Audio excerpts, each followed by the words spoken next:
जब नाश मनुज पर छाता है पहले विवेक मर जाता है। इस बात को मनन करें, इस बात को समझिए कि अभी भी आपके सामने एक ऑफ़र हो रहा है। 40,000 से ज़्यादा मंदिर विध्वंस विकृत हुए हैं इस्लामिक स्टेट के नाम पर भारत में। हम 40,000 मंदिरों की बात नहीं कर रहे हैं। भारतीय संस्कृति के जो महत्वपूर्ण स्तंभ हैं, श्री राम हैं, श्री कृष्ण हैं, अयोध्या, मथुरा, काशी की बात हमेशा से, सालों से होती आई है।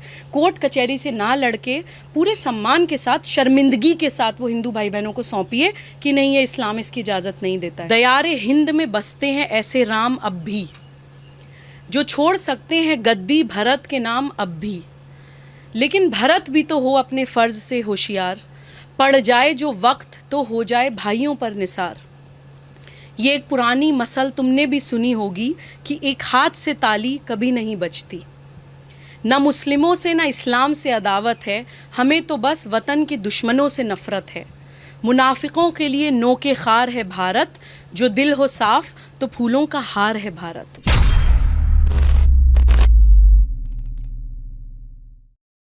मैम से जानेंगे जो सारी चीज़ें अभी ज्ञानवापी को लेकर चल रही हैं, उन पे उनकी क्या राय है, उनका क्या तर्क है, और ये जो देश में हो रहा है, जैसे एक मौलाना ने कहा कि विष्णु जैन जो हैं वो इस देश में आग लगाने का काम कर रहे हैं, तो क्या ज्ञानवापी इस देश में आग लगा देगा क्या? तो वो जो बहुत बहुत धन्यवाद, आपने हमें समय दिया। ये जो चीज़ें ज्ञानवापी की हो रही है मैम, आप खुद मुसलमान हैं, सुबूही खान, ये जो हो रहा है, मुस्लिम पक्ष कह रहा है फवारा है और तरह तरह की चीज़ें और भी निकल कर रही है, जिस तरीके से सोशल मीडिया में बोला, हिंदू पक्ष कह रहा है हमारे आराध्य प्रकट हुए हैं।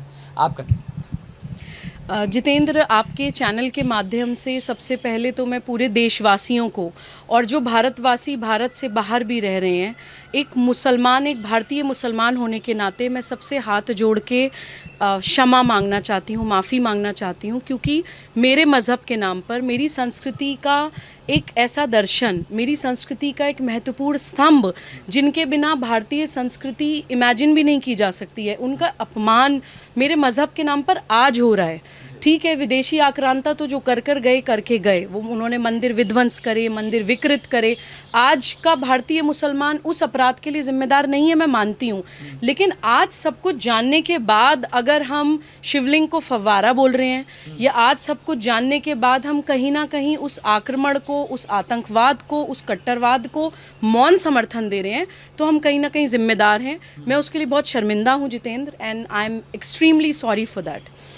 एक बात मैं और कहना चाहती हूँ कि एक भारतीय सनातनी मुसलमान होने के नाते ऐसा क्षण मेरे जीवन में कभी नहीं आया कि मुझे एक मिक्सचर ऑफ फीलिंग्स महसूस हो रही है। एक तरफ मैं शर्मिंदा भी महसूस कर रही हूँ, और एक भारतीय होने के नाते मेरा जो दिल है वो फ़क्र से भर भी गया है, क्योंकि भारत का वो अध्यात्म जिसकी तरफ पूरी दुनिया देखती है, पूरा विश्व आज भुखमरी से जूझ रहा है, बेरोज़गारी से जूझ रहा है, आतंकवाद से जूझ रहा है, प्रकृति विनाश से जूझ रहा है, उस समय पूरे विश्व को जो समाधान, जो अध्यात्म दे सकता है, जो दर्शन दे सकता है, उसके साक्ष्य हमारे भारत में आज भी पूरे फ़क्र के साथ, पूरी शान के साथ खड़े हैं, धरती फाड़ के बाहर निकल रहे हैं हज़ारों साल के बाद। तो ये एक भारतीय होने के नाते बहुत प्राउड मोमेंट है हम सभी के लिए। इसकी इम्पोर्टेंस को हम समझें, और भाषा, जाति, क्षेत्र, संप्रदाय से ऊपर उठ के ये जो हमारी ताकत है विश्वगुरु होने की, हमारा अध्यात्म, उसको वापस पकड़ के, उसका दामन थाम के सब लोग साथ दें। यही मैं आग्रह पूरे देश से कर सकती हूँ आपके चैनल के माध्यम से। मैम, जैसे आप कह रहे हैं कि ये देश का मसला है, ये सबका मसला है, आध्यात्मिकता का मसला है, तो इसमें हिंदू मुसलमान क्यों करा जा रहा है? कुछ मुस्लिम लगातार कह रहे हैं कि खतरे में आ रहा है, मुसलमानों को रहने के लिए जगह नहीं मिल पा रही, इस देश में मुसलमान परेशान हैं। देखिए जितेंद्र, ये सवाल आपका बहुत अच्छा है, और इसका जवाब अगर मैं समझाने में सफल होती हूँ तो शायद समस्या की जड़ तक हम लोग पहुँच पाएंगे, और शायद कुछ लोगों को कन्विंस कर पाएँ या उनको दिखा पाएँ कि एक्चुअली देश में क्या हो रहा है। देखिए, हिंदू मुसलमान का मसला इसलिए बन रहा है कि हम लोग परिभाषाएं नहीं जानते हैं। अक्सर हम लोग सोचते हैं कि हिंदू कोई संप्रदाय है। अगर हिंदू राष्ट्र की बात हो गई तो अरे मैं तो मुसलमान हूँ, मेरे खिलाफ कुछ हो गया। सबसे पहले तो हमें समझना पड़ेगा कि हिंदू कोई मज़हब या पंथ नहीं है। हिंदू एक राष्ट्रीयता है, एक संस्कृति है, और जैसे मेरे गुरुदेव माननीय के.एन. गोविंदाचार्य जी बहुत सुंदर शब्दों में बोलते हैं, Hindu is a Commonwealth of all modes of worship. Kashmir से लेके कन्याकुमारी तक हज़ारों पूजा पद्धतियाँ हमारे देश में, करोड़ों देवी देवता पूजे जाते हैं, और देवी देवता भी हो जाएंगे तो उससे कोई फ़र्क नहीं पड़ता, क्योंकि हिंदू उपासना पद्धति की लड़ाई में पड़ता ही नहीं है। हिंदू सत्य, और असत्य की लड़ाई में पड़ता है, हिंदू धर्म और अधर्म की लड़ाई में पड़ता है। और ये जो मसला है, जो ज्ञानवापी में हमें शिवलिंग निकला है बाहर और जो कि ज्योतिर्लिंग कहा जा रहा है, या मैं कहती हूँ कि अगर ज्योतिर्लिंग भी नहीं है तो हमारे पुराणों में ये जिक्र है कि ज्योतिर्लिंग के आसपास 5 कोस की दूरी में भी जो शिवलिंग है उनमें भी वही दिव्यता है, उनमें भी वही आध्यात्मिकता है और उनकी भी वही स्पिरिचुअल रेलेवेंस है हमारे लिए। तो मैं ये ज़रूर कहना चाहती हूँ कि इसको ये ना समझें कि हिंदू मुस्लिम का या किसी रिलीजन का, संप्रदाय का मसला है। जिस औरंगज़ेब की बात हो रही है, जिसने ज्ञानवापी मंदिर को विध्वंस करके, विकृत करके और शिवलिंग को दबा के, कलाकृतियों को दबाकर वहाँ पर अपना सिर्फ इस्लाम का खूंटा गाड़ने के लिए वहाँ पे एक ढांचा खड़ा किया, क्योंकि जितेंद्र एज अ मुस्लिम मैं उसको मस्जिद भी मानने से इनकार करती हूँ। मैं ये मानती हूँ कि इस्लामिक प्रिंसिपल के हिसाब से मस्जिद केवल उस जगह हो सकती है जो या तो आपने ख़रीदी हो या फिर आपको किसी ने दान में दी हो, किसी की हक तलफी करके, किसी का दिल दुगा के, किसी का खून बहा के या किसी की बद्दुआएं लेकर अगर आपने कुछ ईंट गारे सीमेंट का कोई स्ट्रक्चर खड़ा कर दिया है तो वहाँ पर पड़ी हुई नमाजें अल्लाह भी कबूल नहीं करेगा। अल्लाह हमारे मुँह पर फेंक कर मारेगा ऐसी नमाजें। मैं कड़वे शब्दों में ये बात कहती हूँ कि जो किसी का दिल दुखा के पड़ी गई हो। हमें इस्लाम, जब हम छोटे थे तो हमें कुछ इस्लामिक स्टोरीज ये बताई जाती थी कि जो गुनाह आप अल्लाह के प्रति करेंगे, जैसे नमाज नहीं पढ़ा है या रोज़ा नहीं रखा है या जो चीज़ अल्लाह ने हमें करने के लिए कही है वो हम नहीं करेंगे तो अल्लाह हमसे सवाल पूछेगा। लेकिन अगर कोई गुनाह हम किसी इंसान के प्रति करेंगे, अगर मैं आपके प्रति कोई गुनाह करूंगी तो जब तक आप मुझे माफ़ नहीं कर देंगे तब तक अल्लाह भी मुझे माफ़ नहीं करेगा। ये एक सेट स्टैंडर्ड प्रिंसिपल्स हैं जो हर मज़हब हमें अच्छी चीज़ें सिखाता है। हम कहीं ना कहीं मज़हब का भी मतलब भूल गए हैं, हम कहीं ना कहीं संस्कृति का भी मतलब भूल गए हैं, परिभाषाएं नहीं जानते हैं तो आपस में लड़ेंगे ही। तो मैं ये ज़रूर कहना चाहती हूँ कि जिस औरंगज़ेब का ये पूरा मुद्दा है, जिस औरंगज़ेब ने मंदिर को दबाकर मस्जिद के नाम पर एक ढांचा खड़ा किया, उस औरंगज़ेब के ख़िलाफ़ लड़ाई एक भारतीय की होनी चाहिए। औरंगज़ेब ने सिर्फ मंदिर विध्वंस नहीं करे, उसने सूफी मज़ारों को भी विध्वंस किया क्योंकि वो उनको भी बुत परस्ती मानता था। उसने शियाओं का भी जो है कत्ल किया और गुरुओं का भी कत्ल किया। तो औरंगज़ेब भारतीय संस्कृति के ख़िलाफ़ था। उसने और तो और छोड़िए, उसने सनातनी मुसलमान अपने सगे भाई दारा शिकोह का सर कलम कर दिया।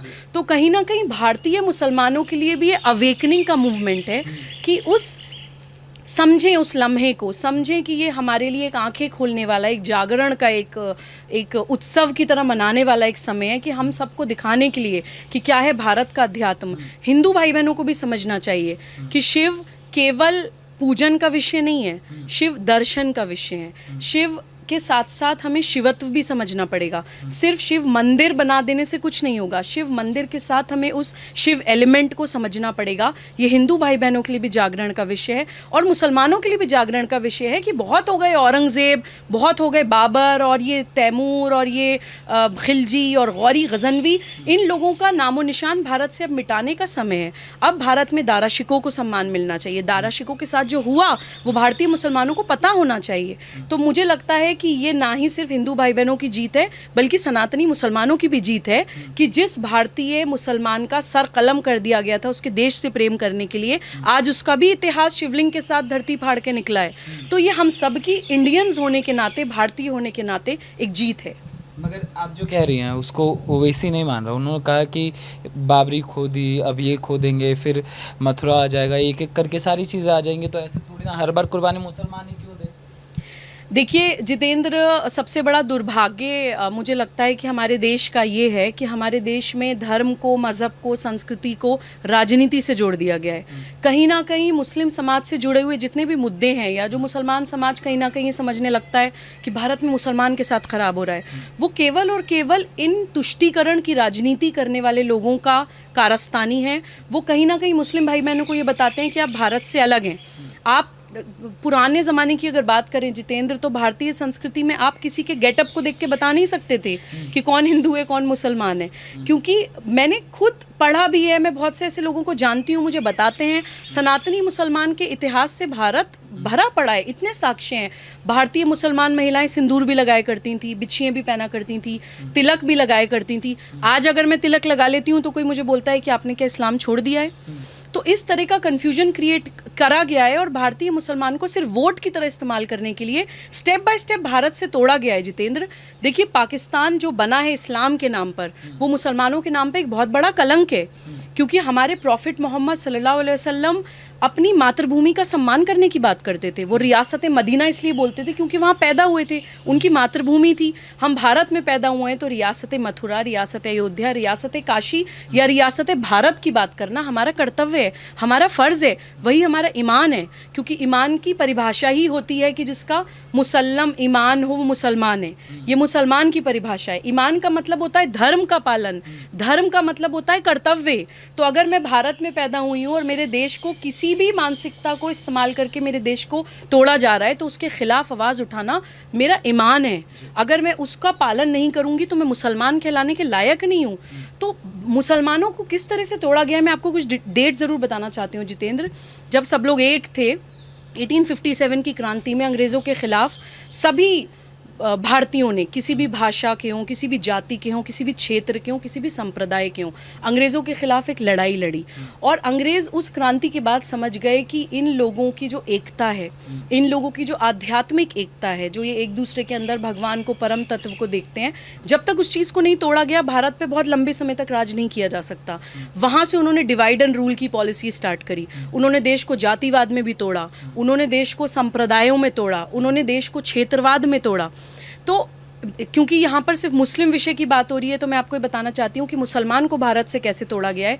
1857 की क्रांति के एग्जैक्ट 10 साल के बाद 1867 में दारुल उलूम की स्थापना हुई और इस तरह का मैसेज फैलाना स्टार्ट कर दिया कि मुसलमान अलग है, आपकी भाषा अलग है, आपका पहनना ओढ़ना अलग है, आपका खाना पीना अलग है, आपकी संस्कृति भारत से अलग है, इस तरह की आपकी शिक्षा भी अलग होनी चाहिए। ये बोलते हुए 1875 में अलीगढ़ मुस्लिम यूनिवर्सिटी की स्थापना हुई। 1905 में बंगाल विभाजन हुआ संप्रदाय के नाम पे, इस्लाम के नाम पर बंगाल विभाजन अंग्रेज़ों ने करवाया। 1907 में मुस्लिम लीग की स्थापना हुई। 1919 में खिलाफत मूवमेंट कि भारत में खलीफा सिस्टम लागू होना चाहिए और बहुत सारे जो राजनीति करने वाले लोग थे वो भी उस आंदोलन में टूटे कि हाँ भारत में खिलाफत सिस्टम, इस्लामिक स्टेट की एक शुरुआत होनी चाहिए। 1925 में जितेंद्र तबलीगी जमात की मेवात में स्थापना होती है। तबलीगी जमात को मैं बहुत ख़तरनाक संगठन मानती हूँ क्योंकि वो कहीं ना कहीं इस्लामिक स्टेट के लिए वैचारिक अनुकूलता को बढ़ावा देता है, बच्चों को कट्टरवाद की तरफ धकेलते हैं, बच्चों को बताते हैं कि हाँ वो भारतीय संस्कृति से अलग हैं। 1930 में पाकिस्तान शब्द का आविष्कार 1930 में पहली बार, क्योंकि वो बनाना था तो उससे पहले पूरी तैयारी चल रही थी जिसको मैंने वैचारिक अनुकूलता बोला। 1940 में पाकिस्तान रेजोल्यूशन पास होता है लाहौर में। 1946 में डायरेक्ट एक्शन डे, हिंदुओं का मास रेप, मर्डर, स्लॉटर और 1947 में देश का विभाजन।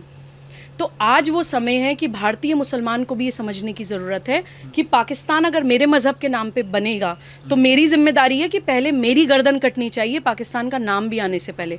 भारत का विभाजन एक बार नहीं कई बार हुआ है जितेंद्र, और हमें आपस में भाई को भाई से लड़ाया जाता है और हम कहीं ना कहीं मुसलमान बन के ये सोचते हैं कि नहीं नहीं शायद इस्लाम के ख़िलाफ़ कोई बात हो रही है। बात इस्लाम के ख़िलाफ़ नहीं हो रही है, बात इस्लामिक स्टेट के ख़िलाफ़ हो रही है। बात हो रही है कि आपके मज़हब की राजनीतिकरण करके कैसे आपको आपकी ही मातृभूमि के खिलाफ खड़ा किया जाता है। तो ये समय है कि हम लोगों को समझना चाहिए जितेंद्र। और मैं देखिए जब राम मंदिर का मुद्दा चल रहा था मैं तभी भी ये बोलती थी कि ये लड़ाई कोर्ट से जीतने वाली नहीं है, ये साक्ष्य की लड़ाई ही नहीं है, ये सत्य की लड़ाई है। आप राम मंदिर कोर्ट से जीतकर मंदिर बन भी रहा है तो आपके माथे पर, एक मेरे माथे पर, मेरे समाज के माथे पर ये कलंक है कि कभी भी सदियों में आगे आने वाली भविष्य की पीढ़ियां हमारी तरफ, मुसलमान बच्चे जो कभी ये सुनेंगे कि तुम्हारे मज़हब के नाम पर देश में ये हुआ, वो हमारी तरफ देख रही हैं। जिस वक्त विभाजन हुआ उस वक्त हम जिम्मेदार नहीं थे, जिस वक्त आक्रांता आए उस वक्त हम जिम्मेदार नहीं थे, लेकिन आज हम जिम्मेदार हैं। आज अगर हमारे सामने कोई ऐसा विषय आया है कि हम अपने समाज के, अपने संप्रदाय के माथे पर लगा हुआ कलंक धोने की स्थिति में हैं और हम वो नहीं धो रहे हैं तो कहीं ना कहीं हम उस पाप के भागीदार हैं। कहीं ना कहीं वो बच्चे हमें कोसेंगे कि हमारे पूर्वज क्या कर रहे थे उस समय, उन्होंने क्यों नहीं आके ज्ञानवापी की लड़ाई लड़ी, उन्होंने क्यों नहीं आके शिवलिंग का या ज्योतिर्लिंग का सम्मान करवाया, वो क्यों राम मंदिर को कोर्ट तक घसीट कर लेकर गए। तो मैं यही कहना चाहती हूँ, हाथ जोड़ के मुस्लिम संप्रदाय के समझदार लोगों से अपील करना चाहती हूँ कि अपने पैगंबर मोहम्मद सल्लल्लाहु अलैहि वसल्लम की, अपनी कौम की इज्जत भी आपके हाथों में है और अपने देश का सम्मान, अपने देश का स्वाभिमान, अपने देश की इज्जत भी आपके हाथों में है। आपके संप्रदाय पे कोई कलंक नहीं है, आपके संप्रदाय पे कोई सवाल नहीं है, लेकिन आपके कर्तव्य पे ज़रूर एक उंगली खड़ी की जा रही है कि अगर आप भारत पुत्र और पुत्री हैं और आपके मज़हब के नाम पर ये हो रहा है तो आप उसके खिलाफ आवाज़ क्यों नहीं उठा रहे। ये अपील मैं ज़रूर आपके चैनल के माध्यम से करना चाहती हूँ कि लड़ाई कोर्ट से ना जीती जाए, क्योंकि देखिए जो सत्य है वो कोर्ट में आज नहीं प्रूव होगा, कल प्रूव होगा। सत्य को बहुत लंबे टाइम तक तो नहीं छुपाया जा सकता है। औरंगज़ेब को थोड़ी पता था कि इतने सालों बाद वो सत्य धरती फाड़ के बाहर निकलेगा। तो सत्य तो सामने आना ही है, लेकिन वो कोर्ट कचहरी के माध्यम से ना आए, वो दिलों के माध्यम से आए। मैं अपनी इस भावना को जितेंद्र कुछ पंक्तियों के माध्यम से मुस्लिम समाज तक पहुंचाना चाहती हूं, और क्योंकि कई बार कविताओं के माध्यम से चीज़ें ज़्यादा अच्छे से समझ आती हैं। एक शायर थे नाजिश प्रतापगढ़ी, विभाजन के समय उनका परिवार चला गया था पाकिस्तान, और उनको चिट्ठियां लिखते थे कि तुम्हारे साथ भारत में बुरा हो रहा है। वो उनको भारत से प्रेम था, तो वो हमेशा यही बोलते थे कि मेरे साथ भारत में कुछ बुरा नहीं हो रहा है। उन्होंने जो ये अपीजमेंट, जो तुष्टीकरण की बात होती है, या मुसलमान को भारत से तोड़ा जाता है, उसको विक्टिम बनाया जाता है, उसका समाधान के लिए बहुत सुंदर पंक्तियाँ लिखी थी। मैं अपने समाज के लोगों को डेडिकेट करना चाहती हूँ पंक्तियाँ नाजिश प्रतापगढ़ी की। दयारे हिंद में बसते हैं ऐसे राम अब भी, जो छोड़ सकते हैं गद्दी भरत के नाम अब भी, लेकिन भरत भी तो हो अपने फ़र्ज से होशियार, पड़ जाए जो वक्त तो हो जाए भाइयों पर निसार। ये एक पुरानी मसल तुमने भी सुनी होगी कि एक हाथ से ताली कभी नहीं बजती। ना मुस्लिमों से ना इस्लाम से अदावत है, हमें तो बस वतन के दुश्मनों से नफ़रत है। मुनाफिकों के लिए नोके खार है भारत, जो दिल हो साफ़ तो फूलों का हार है भारत। ये मैसेज मैं मुस्लिम समाज को देना चाहती हूँ जितेंद्र, कि इस्लाम या मुसलमान या पैगंबर मोहम्मद सल्लल्लाहु अलैहि वसल्लम के ख़िलाफ़ कोई नहीं है इस देश में। भारत से ज़्यादा टॉलरेंट मुल्क या हिंदू से ज़्यादा मोहब्बत करने वाला भाई बहन शायद ही हमें विश्व में कहीं मिले। कहीं ना कहीं वो आक्रोशित हो रहे हैं, कहीं ना कहीं वो दुखी हो रहे हैं, कहीं ना कहीं उनका भरोसा टूट रहा है गंगा जमुनी तहज़ीब में, कि सिर्फ बड़े भाई होने का फ़र्ज़ हम ही क्यों निभाते रहें। क्या मुसलमान की कोई जिम्मेदारी नहीं है? क्या मुसलमान गंगा जमुनी तहज़ीब वन साइडेड ही निभाता रहेगा हिंदू? क्या मुसलमान की जिम्मेदारी नहीं है कि गंगा जमुनी तहज़ीब सिर्फ एक थ्योरी ना रहे, कागज़ में ना रहे, बल्कि हमारे चरित्र में, हमारे व्यवहार में भी दिखाई दे? तो यही अपील मैं आपके चैनल के माध्यम से करना चाहती हूँ। तभी हमारा देश आगे एक तरक्की की तरफ बढ़ेगा और विश्वगुरु बनने की तरफ बढ़ेगा, जब हम ये जो इतिहास में जो गलतियां हो गई हैं उनको सुधार कर और हाथ में हाथ डालकर एक नई सुबह की तरफ साथ में चलेंगे। ये जो चीज़ें बता रही हैं ना, ये जैसे आपने कहा कि गंगा जमुना जो तहज़ीब है, क्या वो देश में एक तरफा है? तो ये चीज़ें जनता भी पूछ रही है, क्योंकि जब शिवलिंग प्रकट होता है उसके बाद भी ज़िद करी जाती है कि हमें वहीं वज़ू करना है। इसके बाद से कुछ मौलाना, एक मौलाना है, उन्होंने डिबेट पे कह दिया, उनका सरफराज उनका नाम था, उन्होंने बाय डिबेट कह दिया कि हमें पता होता कि शिवलिंग है तो कब का तोड़ दिया होता। मौलाना मदनी ने भी कहा कि अगर मज़हब पसंद नहीं हो तो आप देश छोड़ के जा सकते हैं। ये जो चीज़ें चली हैं, औरंगज़ेब को महान बनाने की कोशिश, तो वही लोग पूछ रहे हैं कि गंगा जमुना तहज़ीब एक तरफा है क्या? हिंदू कब तक रहेंगे? देखिए जितेंद्र, मुझे ये लगता है कि मुस्लिम समाज को अपनी लीडरशिप को रीथिंक करना पड़ेगा। इस्लाम की बात करने वाला तो कोई बचा ही नहीं है, सारे लोग इस्लामिक स्टेट की बात करने वाले बचे हैं। आपको टोपी दाढ़ी पसंद नहीं है तो आप कहीं और चले जाएं, हम क्यों कहीं और चले जाएं? आपने इस्लामिक स्टेट बनाने का आपको शौक़ है, आप इस्लामिक स्टेट दुनिया में बनाते हैं। आपने तलवार के दम पे आई थिंक 50 से ज़्यादा इस्लामिक स्टेट्स बना ली हैं, और जो आपने बना ली हैं वहाँ पर भी आप शांति से नहीं रह रहे हैं। पहले आप मज़हब के नाम पे लड़ते हैं, जब आप इस्लामिक स्टेट बनाने में सफल हो जाते हैं तब आप फ़िरक़ों के नाम पे लड़ते हैं। पाकिस्तान में कहते हैं अहमदियाज़ मुसलमान ही नहीं है। पाकिस्तान में कहते हैं कि शिया वाजिब कत्ल हैं, कि वाजिब है उनको मार दीजिए, और उनको मारेंगे तो बहुत आपको जन्नत मिलेगी। तो इस तरह की मानसिकता, इंसान को इंसान से मारना, ये इस्लामिक स्टेट सिखाता है। तो ये मानवता विरोधी मानसिकता है, ये कोई मज़हब नहीं सिखा सकता है जितेंद्र। और ये जो मौलाना हमारे भोले भाले बच्चों को, हमारे देश के युवाओं को भड़काते हैं, एक समय आएगा जितेंद्र कि इन लोगों को एक्चुअली मुसलमान बच्चों से अपनी जान बचा के भागना पड़ेगा, क्योंकि मुसलमान युवाओं के अंदर भी, अब आप देखिए एक्स मुस्लिम एक मूवमेंट चल रहा है। मुसलमान युवा फ्रस्ट्रेट हो गए हैं, उनको लग रहा है कि इंसान को इंसान से मारना क्या कोई मज़हब होता है? कि एक भाई से दूसरे भाई को मरवाना कोई मज़हब होता है? कट्टरवाद कोई मज़हब होता है? कि आप रंग नहीं लगाएंगे होली का, वरना अल्लाह आपको दोज़ख में गरम गरम तेल में पकौड़ियों की तरह तलेगा। Allah the most beneficent, the most merciful, जिसने पूरी दुनिया बनाई है, वो रब्बुल आलमीन है, वो रब्बुल मुस्लिमीन नहीं है। और अगर उसको रंगों से इतनी नफरत होती तो वो दुनिया ब्लैक एंड वाइट बना देता। आपने डरा डरा के मुसलमान बच्चे को बिल्कुल इतना कुंठित कर दिया है कि वो आपके ख़िलाफ़ जंग करने के लिए, जिहाद के ख़िलाफ़ जिहाद करने के लिए तैयार हो गया है। वही एक्स मुस्लिम मूवमेंट है।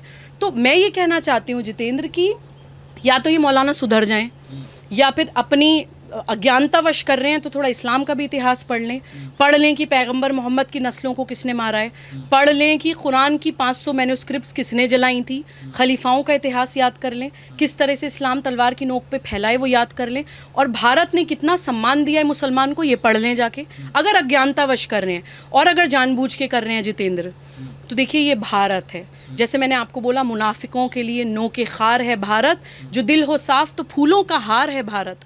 हम लोग कोशिश कर रहे हैं, देखिए महाभारत टालने की भी बहुत कोशिशें हुई थी जितेंद्र, जितने भी संत समाज हैं, सज्जन शक्तियां इस देश की जुटी हुई हैं कि किसी तरह से देश में किसी भी तरह की हिंसा ना हो, देश में किसी भी तरह की लड़ाई ना हो, लेकिन वो कब तक टल सकता है। महाभारत गवाह है जितेंद्र की 5 गांव ना देने की जिद में महाभारत का युद्ध हो गया था।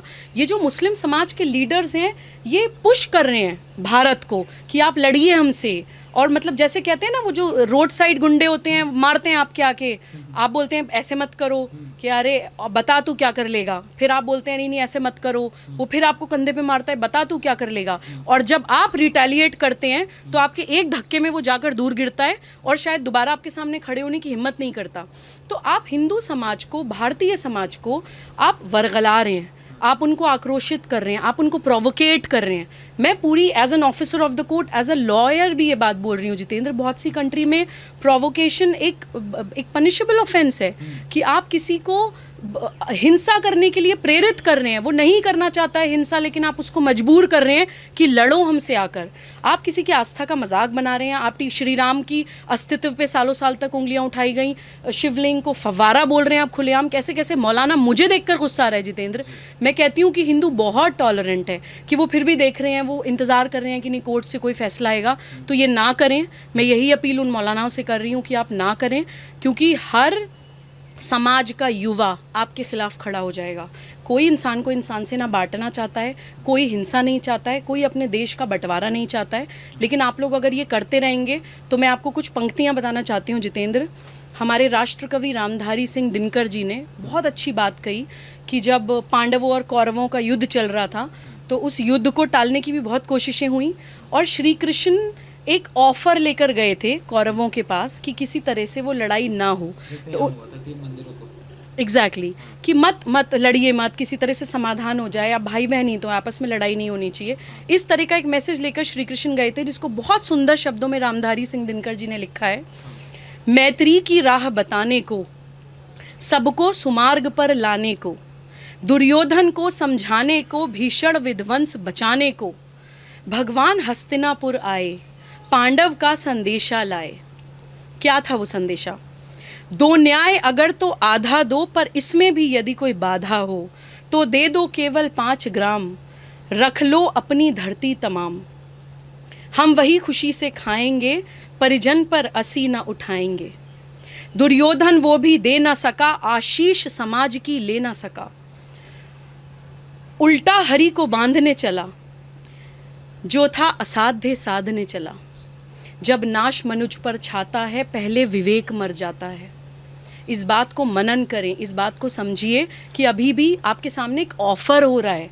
40,000 से ज़्यादा मंदिर विध्वंस विकृत हुए हैं इस्लामिक स्टेट के नाम पर भारत में। हम 40,000 मंदिरों की बात नहीं कर रहे हैं। भारतीय संस्कृति के जो महत्वपूर्ण स्तंभ हैं, श्री राम हैं, श्री कृष्ण हैं, अयोध्या मथुरा काशी की बात हमेशा से सालों से होती आई है। कोर्ट कचहरी से ना लड़के पूरे सम्मान के साथ, शर्मिंदगी के साथ वो हिंदू भाई बहनों को सौंपिए कि नहीं, ये इस्लाम इसकी इजाज़त नहीं देता है। हम अपने पैगम्बर मोहम्मद के रास्ते पर चलेंगे। हम अपने देश में, अपनी मातृभूमि में इस तरह का कोई भी केओस, इस तरह की अराजकता नहीं मचने देंगे। वही समाधान है समस्या का जितेंद्र। एक सनातनी मुसलमान होने के नाते मैं और ये ऐड ऑन करना चाहती हूँ कि ये समस्या हमेशा के लिए हल होनी चाहिए। हमारे देश में प्लेसेस ऑफ वर्शिप एक्ट है, उस एक्ट में अमेंडमेंट होना चाहिए। दोनों समाज के जिम्मेदार लोग आपस में बैठें। मैं ये अपील करती हूँ भारत सरकार से, मैं ये अपील करती हूँ मुसलमान समाज से, एक भारतीय सनातनी मुसलमान होने के नाते, कि भारतवासियों को आपसे बहुत ज़्यादा अपेक्षाएं नहीं हैं। इसलिए नहीं है कि वो लड़ना जानते ही नहीं हैं, उनको बिना अकारण लड़ना जानते नहीं है, वो चाहते नहीं है कि किसी तरह की लड़ाई हो, लेकिन जो सच की बात है उस पे वो आपसे सिर्फ इतनी एक्सपेक्टेशन रखते हैं कि हमारे देश के जो महान दो भगवान, दो नायक, हमारी भारतीय संस्कृति के दो महत्वपूर्ण स्तंभ, एक श्री राम का भव्य मंदिर, एक श्री कृष्ण का भव्य मंदिर, ये दो तो भारत में मस्ट हैं, होने ही चाहिए। और मैं अपनी तरफ से ऐड करना चाहती हूँ जितेंद्र, जिसके बिना भारतीय संस्कृति अधूरी है।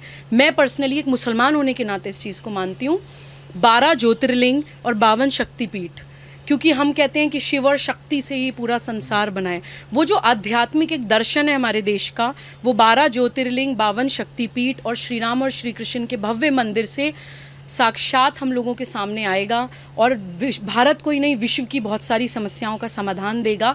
तो मैं अपील करती हूँ कि दोनों समाज के जो सज्जन लोग हैं, प्रबुद्ध लोग हैं, समझदार लोग हैं, आपस में बैठकर संवाद करिए और सरकार को भी अपील करिए कि हम लोग राज़ी हैं, प्लेसेस ऑफ वर्शिप एक्ट में अमेंडमेंट करिए और इस लड़ाई को हमेशा के लिए ख़त्म करिए, क्योंकि आगे जो विनाश होने वाला है जितेंद्र, वो हम देख नहीं पा रहे हैं।